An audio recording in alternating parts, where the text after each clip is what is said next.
Hello and welcome to Pockenrop and the next video in my ReImagined series. And I am tackling a question that has bugged people since it came out in 1968, and that is, would the White Album be better as a single? Now, my view has always been yes. I'm with George Martin. I think there is an absolutely perfect album in the White Album. There is then an okay third side, and then there is a terrible fourth side. And as a result, it diminishes the White Album in my affections, despite the fact that the White Album contains some of my very favourite Beatles songs.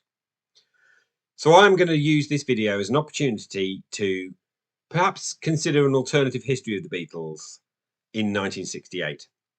And I'm going to be culling some stuff from the White Album and then reordering into what I think makes a cohesive and excellent album. You will find a link for my version of the Off-White Album on Spotify in the description below. An album as varied as the White Album is bound to have stuff that you like more or less than others, but it has tracks I hate. So first, we are going to be kicking off this record, Revolution 9. One of very few Beatles tracks that I auto skip. I hate it. Also finding its way into the cutting room bin would be Yer Blues from side 3. John was out of his face on smack, apparently, when he was recording stuff on the White Album, and Yer Blues shows it. I can't stand it. Also, heading into the cutting room floor would be Goodnight.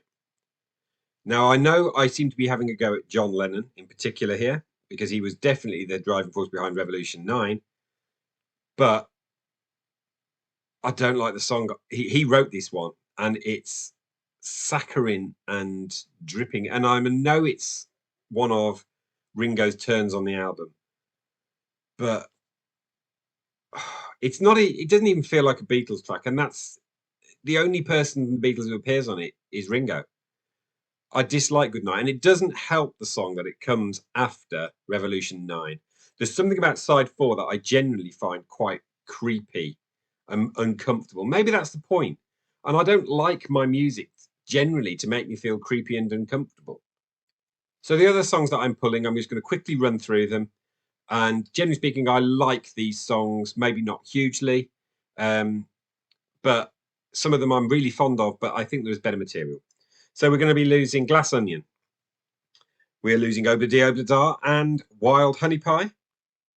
Continuing story of Bungalow Bill. So those are all going from side 1 of the original record. From side 2, I will be taking out Piggies.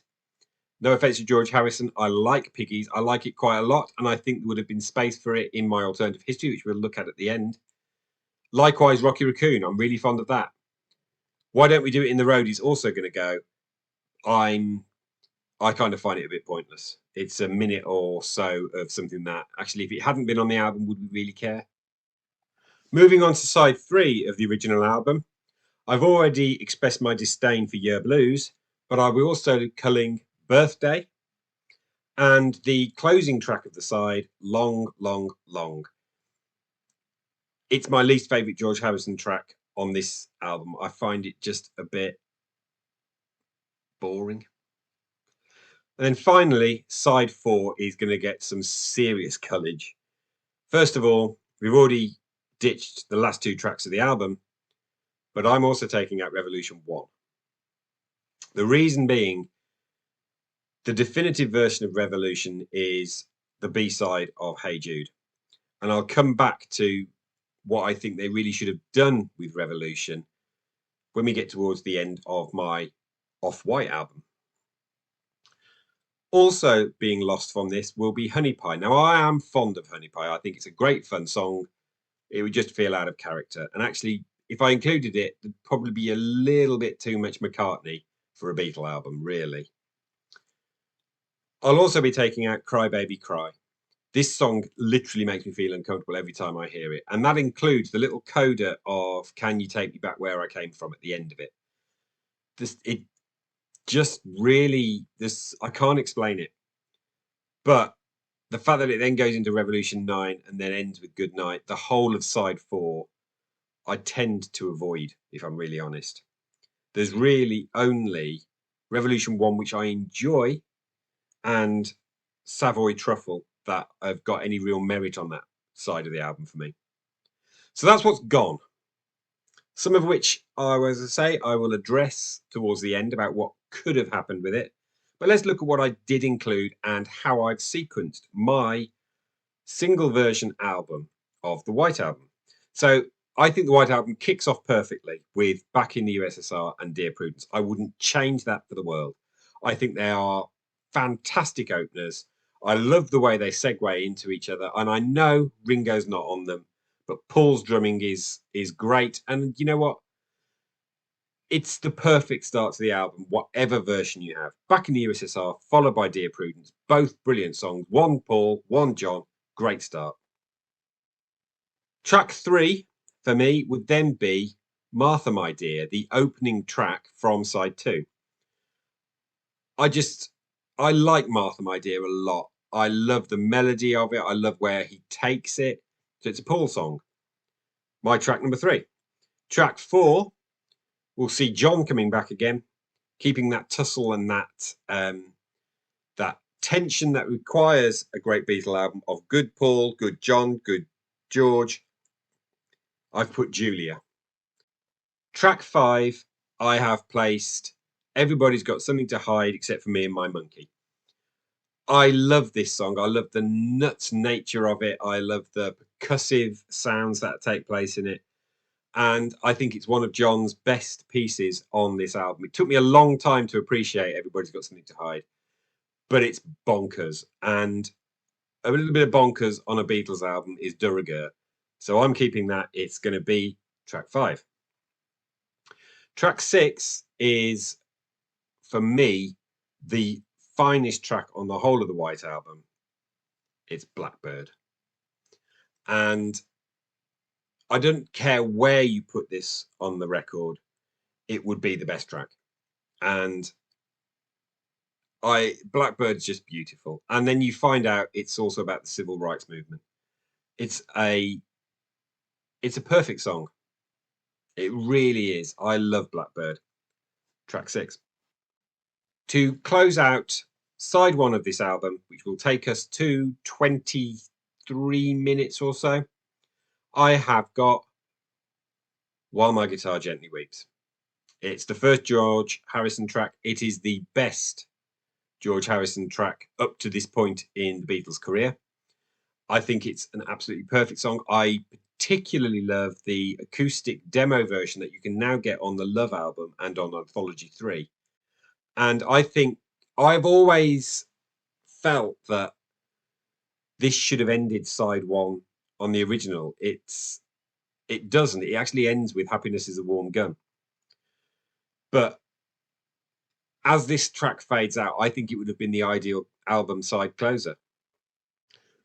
So just to recap, side 1 of the Off-White album will be Back in the USSR, Dear Prudence, Martha, My Dear, Julia, Everybody's Got Something to Hide Except for Me and My Monkey, Blackbird, and While My Guitar Gently Weeps. I think that side has got a real balance to it. 3 tracks by Paul, 3 tracks from John, and a track from George. It feels balanced. It feels coherent with the style of the Beatles and how they kind of constructed their albums. Into side 2 now. And I've already mentioned Happiness is a Warm Gun as the side 1 closer. I think it's the perfect side 2 opener. And there's something in my head that when I first heard this album, I heard it on a cassette copy that had been recorded for me by a friend of mine who owned it on vinyl. And I always thought that Happiness is a Warm Gun kicked off side 2. And I was surprised when I finally got a vinyl version of it that it doesn't. And it feels like an album side opener to me. It always has. And so I placed it as opening track of side 2. Track 2, I have placed Sexy Sadie. So it's 2 John songs in a row. And it's the song that George took against. Now that's because it's about the Maharishi and what happened when they were out in India. but it's a fine song, and it's Angry John, but it's done in such a way as to be subtle. Following on from Sexy Sadie, we see the return of Paul's songs, and it's I Will. A minute and a half of just wonderful balladry. And it's so upbeat, it's hopeful, it's a beautiful song, I Will. And my track 3. Staying with Paul for track 4, and I debated long and hard about whether or not Piggies might have taken its place. It's Mother Nature's Son. But ultimately, I looked at the balance of the record that I was building, and I thought there has to be a place for Mother Nature's Son. But the next track is George's, and it is Savoy Truffle. Just a joyous sound comes from this record for me. I really, really like Savoy Truffle. I love the reference to all of the sweet things that will rot your mouth. I understand there may be a certain amount of dig at Paul in this song from what I've heard. I could be wrong on that. But that whole idea that you just keep coming up with pop confections and they're a bit overly cloying. Why don't you do something with a bit of meat? Which it's probably unfair about Paul. Track 6 is Ringo's Showcase. Now, it isn't one of the strongest 15 tracks on the White Album, but Ringo has to have a contribution for it to be a real Beatles album. I have therefore included Don't Pass Me By. It isn't even Ringo's best song from the Beatles, but it is his first full song from the Beatles. And it's just ridiculous and joyful, and he sings it so, so well. I had to find space for Don't Pass Me By because it's not a Beatle album without a significant contribution from Ringo. Track 7 on side 2 sees the return of John, and given the fact that it's called I'm So Tired, I thought it makes sense to pop that at the penultimate track. It kind of suggests that we've taken you on a journey, we've put our hearts and souls into it, we're tired. It's, for me, it's always felt like one of a piece with I'm Only Sleeping from the Revolver album, which is another great track. But I'm So Tired, and the character of Sir Walter Raleigh being such a stupid get, it's just a great song, and it's John's final contribution to the album. So to conclude the album, track 8, after we've been tired, let's go for a ride. It's Helter Skelter. The reason I picked this as my final track is because what a way to finish an album. Ringo yelling at the top of his voice, I've got blisters on my fingers. And then there's a slam. What a way to end an album. We kick off with a great rock song in Back in the USSR, and we end with a great rock song. To conclude, side 2 looks like this.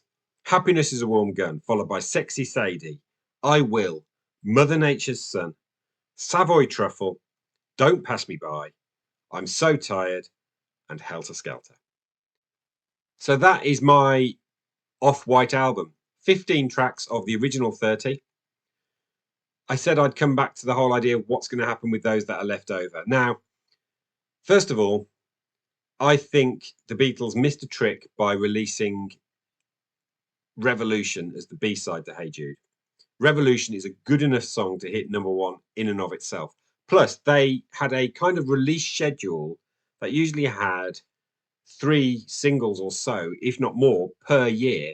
And so all of a sudden in 1968, they stop with the release of Hey Jude in July. And then there's nothing until the release of the White Album in October. You're telling me that they couldn't have used one of the tracks I've called as the B-side to Hey Jude and then released Revolution as a standalone single with another track as a B-side, or indeed released a single concurrent with the album like they did for Rubber Soul or Beatles for Sale on the same day as the album came out. That's what they used to do. They had the material. There would have been a home for this material. They could have used it as B-sides. There's no reason why they had to release something and come together as a double A-side when they'd already been released on the Abbey Road album, therefore not reaching the top. they could have used some of the material that would have been culled from the White Album as B-sides for the singles that went before. It's not like they didn't go back when Let It Be was released and go back to 1967 and pull out You Know My Name, Look at the Number. I mean, that could have actually quite happily stayed within the vaults. There's other material that could have been used. So that's my alternative history. That's my version of a single disc for the White Album, and I think it is actually a perfect record. If you want to listen to it, head over to Spotify in the link that's in the description. Please let me know in the comments. I know you'll have your own versions of what would make a perfect single disc for the White Album. Let me know in the comments below. But until next time, please remember to like the video, subscribe, and hit the bell for notifications, and I'll see you in about a week.